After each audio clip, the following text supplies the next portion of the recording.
Hello, this is Farhana. কেমন আছেন সবাই? আশা করি যে যেখানে আছেন আল্লাহর রহমতে ভালো আছেন। আজকে আমি খুবই সিম্পল একটা রেসিপি নিয়ে উপস্থিত হয়েছি, যদিও বাট আমার খুবই ফেভারেট। এটা আমার আম্মার হাতের ধরতে গেলে রেসিপি। যেভাবে করেছি ঠিক আমার ওয়েতে করলে আশা করি আপনাদেরও ভালো লাগবে। খুবই মজাদার, খুবই ডিলিশিয়াস চাক করে কাটা বেগুন ভাজি। তো চলুন দেখি এই রেসিপিটি কিভাবে তৈরি করতে হয়।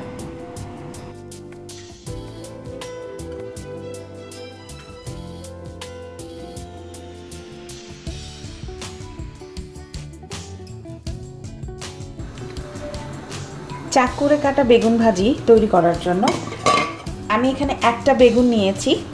বেগুনগুলোকে ঠিক 1 ইঞ্চি করে কেটে নিয়েছি, ঠিক এইরকম পাতলা থাকবে। সো এখানে আমি এর মধ্যে দিয়ে দিচ্ছি 1/2 চা চামচ মরিচের গুঁড়ো। একটু ছিটিয়ে ছিটিয়ে দিতে হবে যাতে প্রত্যেকটা বেগুনের গায়ে লেগে যায়। দিয়ে দিচ্ছি 1/2 চা চামচ জিরার গুঁড়ো। সেম ওয়েতে আমি ঠিক দিয়ে দিচ্ছি 1/2 চা চামচ হলুদের গুঁড়ো। ভিউয়ার্স, আমার আম্মা যেভাবে বেগুনটা ভাজতেন ঠিক আমি সেভাবে আপনাদেরকে তৈরি করে দেখাবো। দিয়ে দিচ্ছি স্বাদ অনুযায়ী লবণ,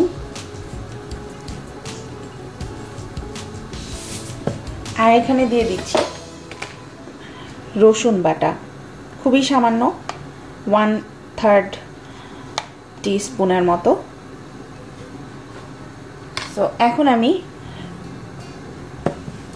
সব মশলা প্রত্যেকটা বেগুনের গায়ে গায়ে মাখিয়ে এটা রেডি করে ফেলবো। একটু সময় নিয়ে করতে হবে যাতে প্রত্যেক বেগুনের গায়ে সমপরিমাণে মশলাগুলো মিশে যায়। সো প্রত্যেকটা বেগুন আমার মাখানো কমপ্লিট। এরপর ফ্রাই প্যানটা গরম করে আমি এর মধ্যে সরিষার তেল দিয়ে এই বেগুনটা ভাজবো। সো তেলটা একবারে দিয়ে দেওয়া যাবে না, কারণ বেগুনটা কিন্তু অনেক তেল নিয়ে নেয়। সো আমি অল্প অল্প করে দিয়ে, যদি দেখি যে তেল লাগছে তখন আমি অল্প অল্প করে সাইড দিয়ে দিয়ে দেবো, বাট বেশি একসাথে দেওয়া যাবে না।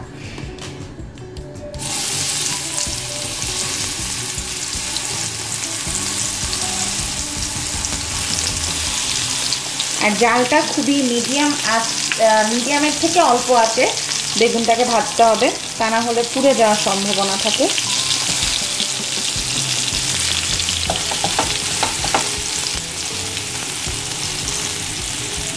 তেলগুলো কিন্তু সাইডে সাইডে চলে গেছে, তো আমি মাঝে মধ্যে এই একটু এভাবে এভাবে নেড়ে দেব। আর অবশ্যই এটা ঢাকনা দিয়ে ঢেকে আস্তে আস্তে করে বেগুনটাকে সেদ্ধ করতে হবে। দেখতে পাচ্ছেন তেলগুলো কিন্তু অ্যাবজর্ব করে নিয়েছে।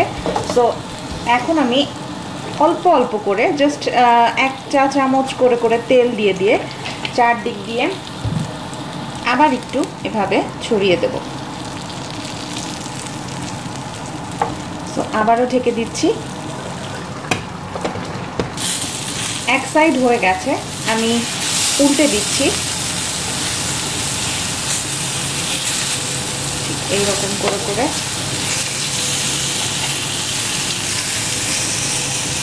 তো এইভাবেই ঠিক আরও 5 মিনিটের মতো সময় নিয়ে এই বেগুনগুলোকে ভেজে নিতে হবে। অবশ্যই ঢেকে দিতে হবে, তা না হলে কিন্তু মরিচ দেওয়ার কারণে যে গ্যাসটা বের হচ্ছে তাতে কিন্তু আপনাদের নিঃশ্বাস নিতে সমস্যা হবে। সো বেগুনগুলো ভাজা হয়ে গেছে, আমি এখন এটা উঠিয়ে ফেলছি। আমার বেগুনগুলো ভাজা শেষ। আমি এখন এখানে 2 চা চামচের মতো সরিষার তেল দিয়ে দিলাম। এর মধ্যে আমি 4 কোয়া রসুন দিয়ে দিচ্ছি, আর দিয়ে দিচ্ছি কিছু পেঁয়াজ কুচি। পেঁয়াজগুলোকে ঠিক এইভাবে চটকিয়ে চটকিয়ে দিতে হবে যাতে ছেড়ে যায়, খুলে খুলে যায়। তো এখন আমি পেঁয়াজ এবং রসুনটাকে বাদামি কালার করে ভেজে নেব। সো ভিউয়ার্স, তৈরি হয়ে গেল খুবই মজাদার স্বাদের বেগুন ভাজি। আমি এখানে রসুনটা ভেজে রেখেছি, কারণ রসুনটা এরকম ভাজা রসুন যদি মশলা দিয়ে মাখিয়ে যদি ভেজে নেন তাহলে কিন্তু আস্ত রসুন ভাতের সাথে চটকিয়ে খেতে সেই মজা লাগে। আর আমি শুকনো মরিচ এখানে রেখেছি, কারণ শুকনো মরিচ আমার ভাতের সাথে খুবই পছন্দ বেগুন ভাজির সাথে।